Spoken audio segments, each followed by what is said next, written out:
দক্ষিণ চব্বিশ পরগনায় ফের অস্ত্র ভান্ডারের হদিশ। জীবনতলা এবং ক্যানিং থেকে আগ্নেয়াস্ত্র উদ্ধার করা হয়েছে। গত 4 তারিখ গ্রেফতার করা হয় মাদক পাচারকারী সফিক নস্কর ওরফে পিন্টুকে। আর অভিযুক্তকে জেরা করে মাকালতলা গ্রামে গোয়ালঘর থেকে 6টি আগ্নেয়াস্ত্র উদ্ধার হয়েছে। পার্থপ্রতিম ঘোষ আমাদের সঙ্গে এই মুহূর্তে টেলিফোনে রয়েছেন। পার্থপ্রতিম, কোথা থেকে কিভাবে এই অস্ত্র উদ্ধার হলো, কি কি অস্ত্র উদ্ধার করা হয়েছে? দেখো, শফিক লস্কর বা পিন্টু, যাকে হচ্ছে জীবনতলা থানার পুলিশ গ্রেপ্তার করেছিল, তার কাছ থেকে 5টি আগ্নেয়াস্ত্র উদ্ধার হয়েছে। এবং এই শফিক লস্কর বা পিন্টু, সে হচ্ছে কুখ্যাত মাদক কারবারি এবং তার বিরুদ্ধে একের পর এক এই মাদকের মামলা রয়েছে।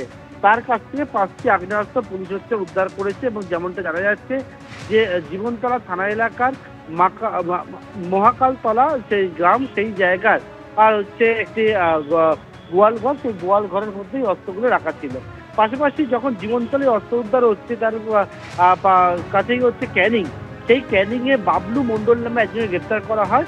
এই বাবলু মণ্ডল সম্পর্কে পুলিশের দাবি সে হচ্ছে স্থানীয় উপপ্রধানের হচ্ছে ঘনিষ্ঠ। এবং এই বাবলু মণ্ডলকে জিজ্ঞাসাবাদ করে সে অপর একজনের কাছে একটি আগ্নেয়াস্ত্র রেখেছিল। সেই আগ্নেয়াস্ত্র গতকাল রাত্রিবেলা উদ্ধার হয়েছে। এবং বাবলু মণ্ডলকে জিজ্ঞাসাবাদ করে পুলিশের দাবি সে জানিয়েছে যে উপপ্রধান তাকেই আগ্নেয়াস্ত্র রাখতে দিয়েছিল। সুতরাং জীবনতলা এবং ক্যানিং এই দুটি জায়গায় অভিযান পুলিশের, এবং সেই অভিযানে এইরকম অস্ত্র সেগুলো কিন্তু উদ্ধার হয়েছে এবং গ্রেপ্তারও হয়েছে। অমৃতা, ধন্যবাদ পার্থ।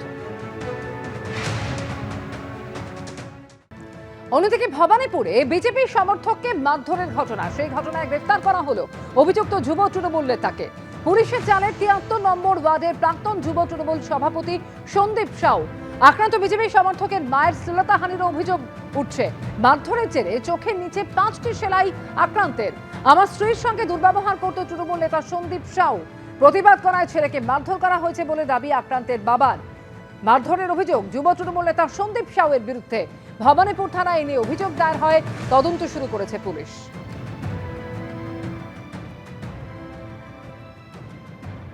আমাকে এমন জোরে মেরেছে না, আমার পুরো মাথা অবধি পুরো ধরে গেছে। তাও আমি কিছু করিনি।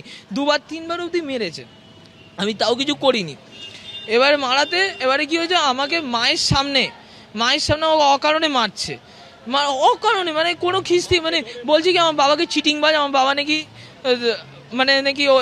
মানে যাই হোক আমার বাবাকে, হ্যাঁ, মা বাঁচাতে এসে মাকে ধাক্কা মেরে জামা ছিঁড়ে দিতে গেছিলো, মাকে মারছে। কোনো কাজে যখন আমি অফিসে যাই, তখন আমার বাড়ির সামনে আমার বউ ছেলে বেরোচ্ছিল, দুজন হঠাৎ সন্দীপ সাউ বলে আগে পাড়ায় প্রচুর টাকা তুলতো।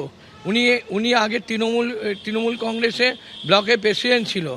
কিন্তু ইদানিং উনার অনেক কিছু ব্যাপারে হওয়াতে আমার ওয়াইফকে আগেও অনেকবার খিস্তিকাট্টা করেছে সব উইটনেস। আজকে হঠাৎ আমার ওয়াইফের জামা ছিঁড়ে দেয়, ওয়াইফের হাত ধরে টানে।